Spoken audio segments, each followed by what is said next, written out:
Tuhan bersamamu dan bersama rohmu. Inilah Injil suci menurut Yohanes. Dimuliakanlah Tuhan.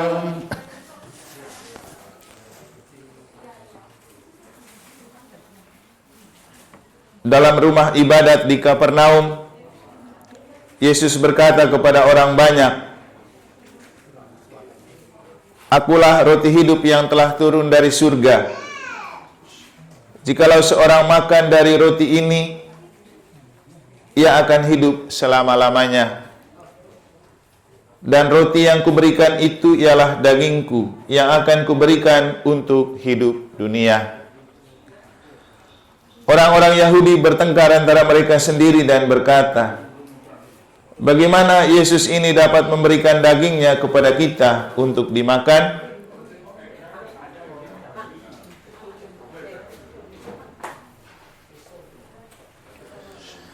Maka kata Yesus kepada mereka, "Aku berkata kepadamu, sungguh, jikalau kamu tidak makan daging anak manusia dan minum darahnya, kamu tidak mempunyai hidup di dalam dirimu.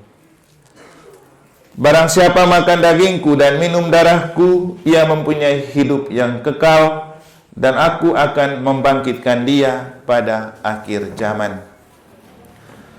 Sebab dagingku adalah benar-benar makanan, dan darahku adalah benar-benar minuman. Barang siapa makan dagingku dan minum darahku, ia tinggal di dalam aku dan aku di dalam dia.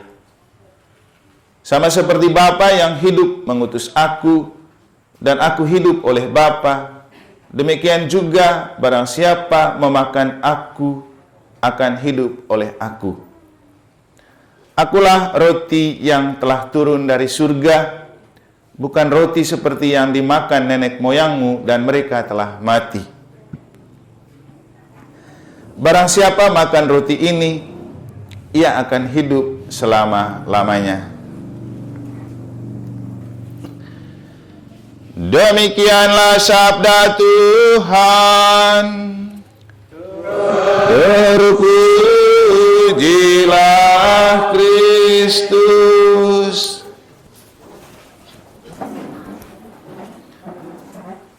Akulah roti yang telah turun dari surga, bukan roti seperti yang dimakan oleh nenek moyangmu dan mereka telah mati. Barang siapa makan roti ini, ia akan hidup selama-lamanya.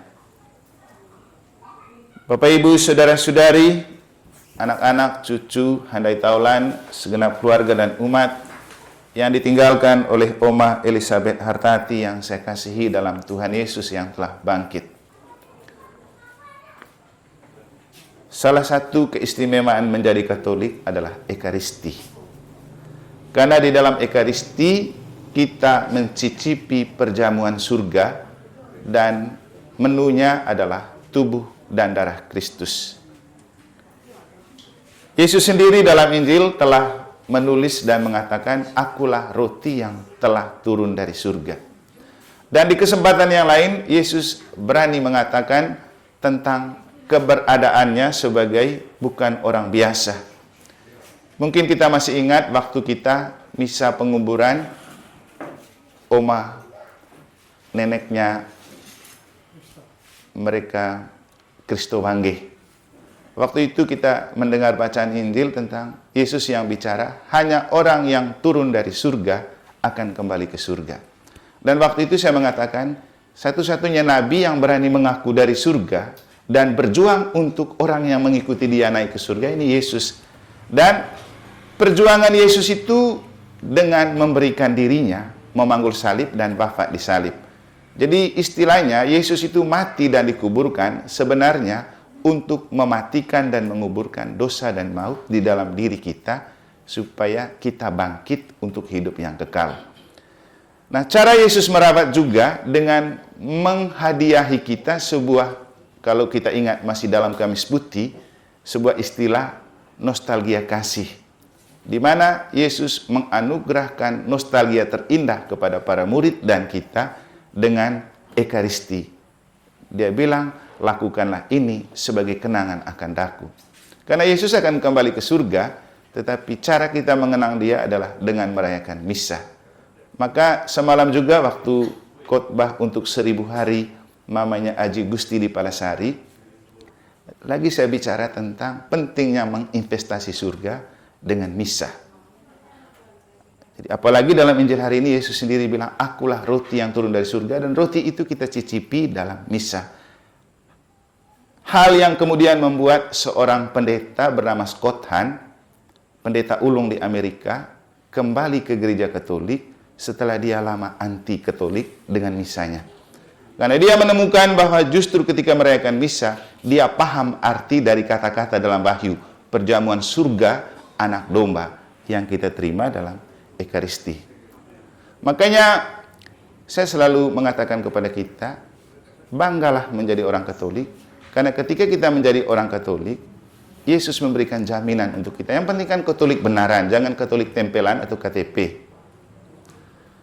Jadi jangan Katolik tempelan atau KTP, atau yang sering saya bilang, kita itu jangan jadi pengikut Yesus, jadi murid Yesus. Karena kalau pengikut itu ikut-ikutan. Tapi kalau jadi murid itu, murid punya karakter taat dan setia. Jadi kalau jadi orang Katolik dan membangkang, itu pengikut, bukan murid.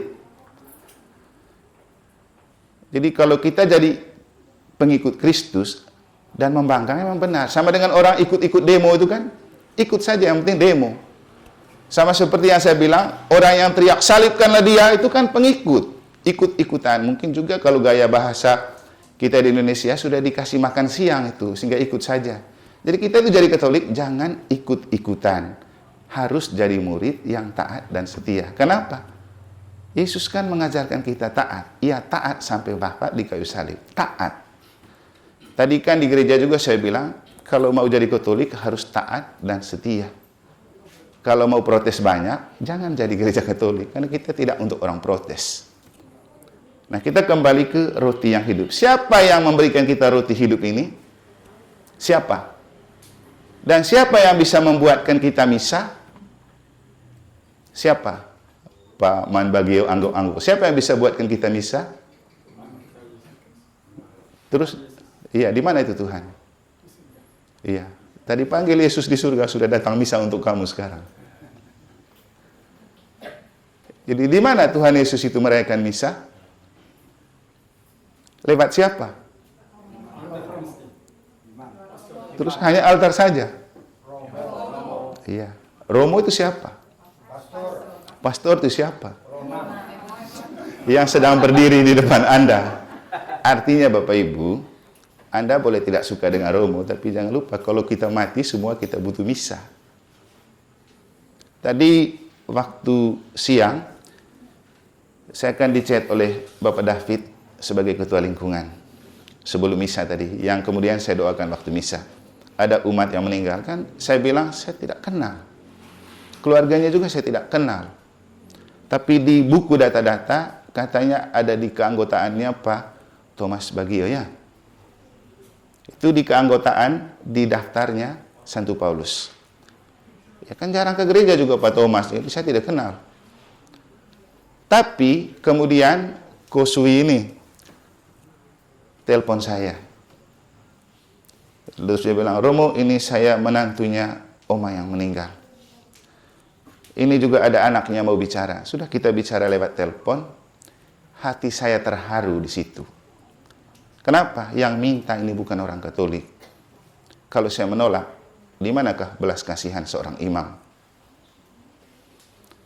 Kemudian saya melihat dari lingkungan jadwal doa penghiburan di sini jam 7:30.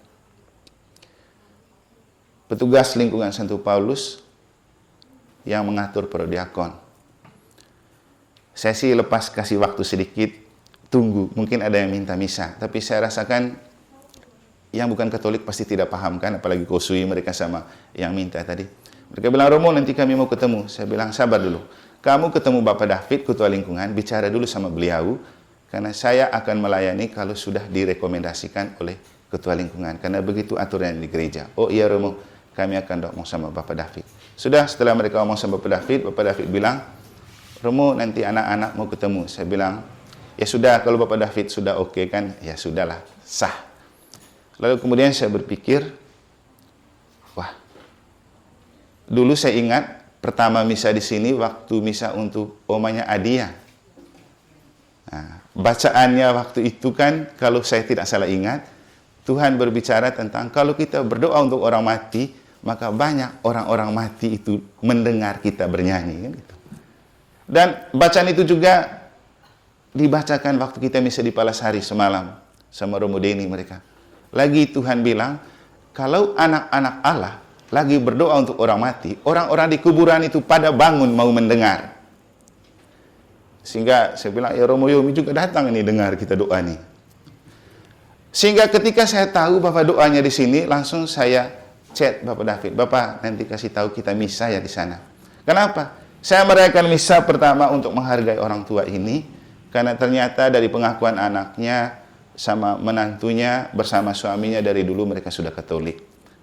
Lalu saya teringat suatu kali saya pernah kasih komuni ini mama tua dulu sekali. Setelah itu tidak pernah lagi. Saya juga tidak tahu kondisinya bagaimana.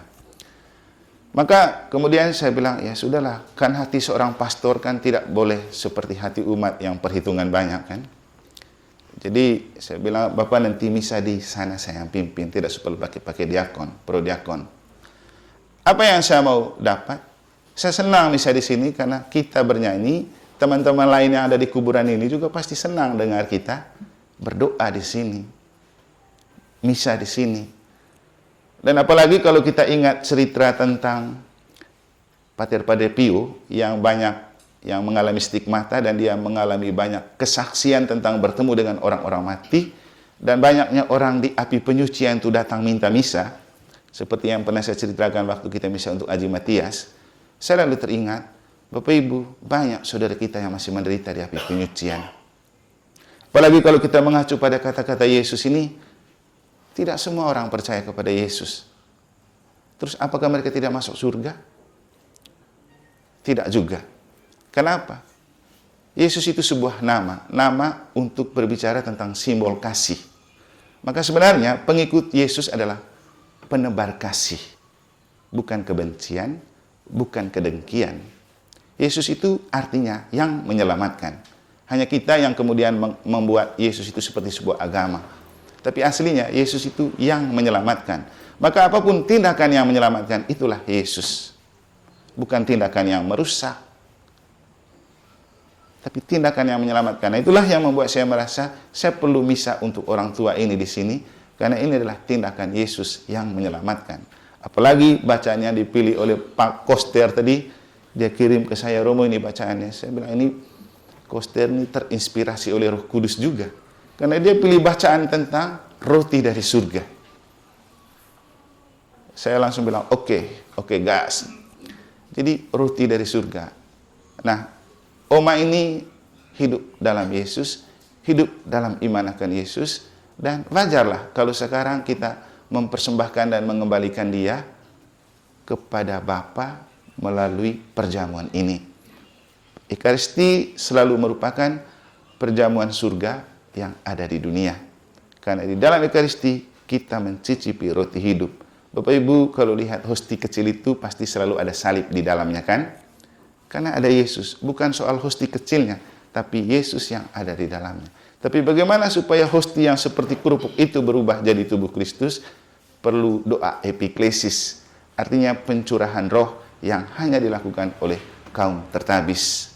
Jadi roti hidup pun tidak bisa juga ada kalau hanya prodiakon kan. Prodiakon kan hanya bagi saja. Tapi yang membuat dia diubah menjadi tubuh Kristus hanyalah imam. Kita bersyukur punya imam di gereja Katolik, supaya ketika kita ada kematian seperti ini, kita dihantar kembali melalui perjamuan Ekaristi, di mana kita menerima Yesus sebagai roti yang turun dari surga, yang telah menjanjikan dan menjamin untuk membawa kita kembali ke surga. Mungkin ada yang masih ingat ketika kita misa requiem di Pak Anton Wangge. Bagaimana Yesus berbicara tentang janji. Aku datang dari surga. Aku datang untuk mempersiapkan kamu. Supaya ketika hidupmu di dunia ini berakhir, aku akan membawa kembali kamu kepada Bapa. Yesus. Di mana ada nabi yang seperti Yesus, berani bicara tentang surga, berani berjanji tentang surga, berani mengorbankan diri untuk kita masuk surga. Hanya Tuhan kita Yesus Kristus yang telah bangkit. Sehingga kematian Oma Elizabeth Hartati juga saya rasa sebuah kesepakatan bersama Yesus, karena kan kita masih masa Paskah nih. Jadi mumpung Yesus masih dalam kondisi dan gereja dalam masa kebangkitan, dia memilih mati sekarang. Kenapa tidak dari dulu? Kenapa nanti tidak kemudian? Karena mereka punya relasi sendiri dengan Yesus. Selamat jalan dan kembali ke pangkuan Bapa bersama Yesus yang adalah jalan, kebenaran, dan hidup. Dan semoga kita yang bersiarah di dunia ini tetap mencintai Ekaristi, tetap mencintai imam yang merayakan Ekaristi, karena Ekaristi adalah investasi terbaik untuk masuk surga. Semoga Tuhan memberkati.